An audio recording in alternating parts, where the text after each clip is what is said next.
नमस्कार, मैं संतोष शर्मा और आप देख रहे why I am restless Santosh Sharma. Hindi में मैं क्यों तर्कवादी या युक्तिवादी हूँ। एक युक्तिवादी होने के नाते मेरा उद्देश्य है चमत्कार का पोल खोलना, चमत्कारी बाबाओं का पोल खोलना, चमत्कार के नाम पे जो धंधा चलता है उसका भांडाफोड़ करना।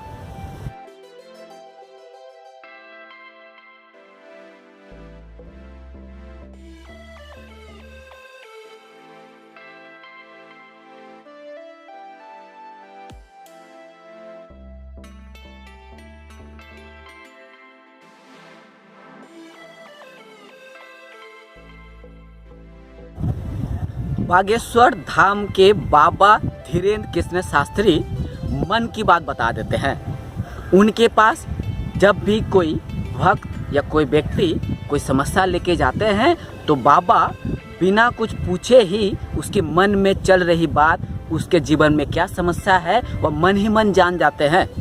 यानी आपके मन में क्या चल रहा है बाबा आपको देखकर ही पता लगा लेंगे। यानी बाबा अंतर्यामी है। आपके मन में क्या चल रहा है बाबा को अंतर्यामी होने के नाते यह पता चल जाता है। यानी आपके मन में क्या बात चल रही है, क्या सोच रहे हैं या आप क्या समस्या लेके बाबा के पास आए हैं, वह मन की बात बाबा आपको सिर्फ देखे ही बाबा मन की बात जान जाते हैं। बाबा अंतर्यामी है और इस अंतर्यामी का कारनामा आजकल सोशल मीडिया में या मीडिया में खबर की सुर्खियों में है कि बाबा मन की बात जान जाते हैं। और इस तरह की बहुत सारी खबरें, वीडियो आजकल सोशल मीडिया में वायरल है। इस तरह की वीडियो देखने के बाद लोग सोचते हैं कि वाकई में संभव है क्या, वाकई में बाबा के पास कोई चमत्कारी शक्ति है, अलौकिक शक्ति है, दैवी शक्ति है कि बाबा किसी के मन की बात जान जाते हैं। सवाल है क्या बाबा कोई चमत्कारी पुरुष है, क्या बाबा कोई अवतार पुरुष है जो बिना पूछे ही आपके मन की बात जान जाते हैं। बाबा अंतर्यामी है। बाबा बागेश्वर धाम के बाबा धीरेन्द्र कृष्ण शास्त्री क्या वाकई में अंतर्यामी है? क्या उनके पास ऐसी कोई चमत्कारी शक्ति है जिसके द्वारा वह किसी भी व्यक्ति की मन की बात जान सकता है? तो चलिए कि वाकई में बाबा अंतर्यामी है या और कुछ, इसका खुलासा हम आपको एक प्रैक्टिकली करते हैं। आप जो हमारा वीडियो देखते हैं वह अभी स्थिर मन से मेरी बातों को ध्यान से सुनिए और मैं जो बातें कहता हूँ उसी के मुताबिक आप काम करते रहिए। और आपके मन में क्या बात चल रही है मैं अभी आपको बता दूंगा। तो चलिए मन की बात जानने की एक छोटा सा कारनामा मैं अभी आपको दिखाता हूँ। आपको भी समझ में आ जाएगा कि बाबा धीरेन्द्र कृष्ण शास्त्री किस तरह से मन की बात जानने की कोशिश करते हैं। तो चलिए छोटा सा कारनामा हम आपको दिखाते हैं। मान लीजिए आपके पास चंद रुपए हैं, कुछ भी हो सकते हैं, 50 रुपये, 60 रुपये, 100 रुपये, 5000, कुछ भी। आप मनी मन सोच लीजिए कि आपके मनी बैग में इतने रुपए हैं। हो सकता है रुपए 50 हो, 60 हो, 100 हो, कुछ भी हो। आप मनी मन सोच लीजिए कि आपके मनी बैग में कुछ रुपए हैं। अब आपको कुछ और रुपए की ज़रूरत पड़ गई। आपके पास जो भी रुपए हैं उसका दुगना रुपए की ज़रूरत पड़ गई। तो आपने क्या किया, आपके पिताजी से या आपके किसी मित्र से उतने रुपए, यानी आपके मनी बैग में जितने रुपए हैं, मान लिया आपके मनी बैग में 10 रुपए हैं तो आप अपने पिताजी या किसी मित्र से और 10 रुपये मांग लीजिए। तो फिर से शुरू करते हैं कि आप मान लीजिए आपके पास कुछ रुपए हैं और उतना ही रुपए और ज़रूरत है तो आप किसी से उतना रुपए उधार ले लीजिए।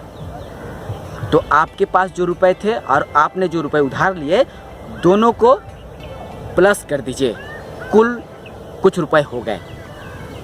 आपको और कुछ रुपए की ज़रूरत पड़ गई तो मैं आपको 26 रुपये देता हूँ।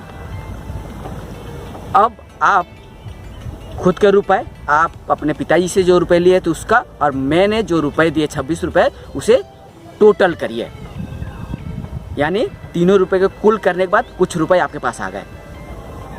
अब आप क्या करेंगे, एक मित्र आपके पास आए और कहा मुझे कुछ पैसे चाहिए। आप क्या करिए, आपके पास जो कुल रुपए थे मेरे द्वारा दिए गए, आपके पिताजी के और आपके पास जो पैसे थे, तीनों मिला के जो कुल रुपए हुए, उसमें से आधा पैसा अपने जो दोस्त जो उधार मांगने आए उसे दे दीजिए। तो आपके पास आधा रह गए। अब आपको ध्यान में आया कि पिताजी पैसा मांगने आए हैं, तो आप अपने पिताजी को वह पैसा लौटा दीजिए जो पैसा आप लिए थे। जो पैसा पिताजी उधार लिए थे उस पैसा को पिताजी को रिटर्न कर दीजिए। तो अब देखिए आपके पास कुछ रुपए रह गए। वह रुपए कितने हैं तो मैं बताता हूँ। आपके पास 13 रुपए रह गए। सही है कि नहीं?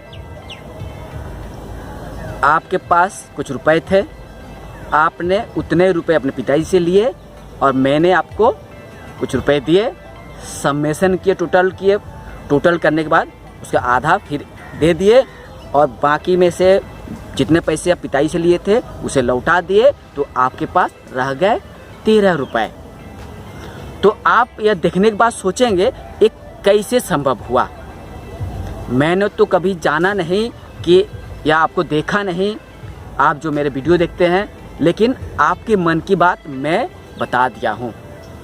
अगर मेरे द्वारा बताए गए कि आपके पास फाइनली 13 रुपए हैं, अगर इसमें कहीं गलती हुई है तो आप शायद कैलकुलेशन में, गणित में कहीं गलती किए होंगे। अब फिर से करके देख सकते हैं।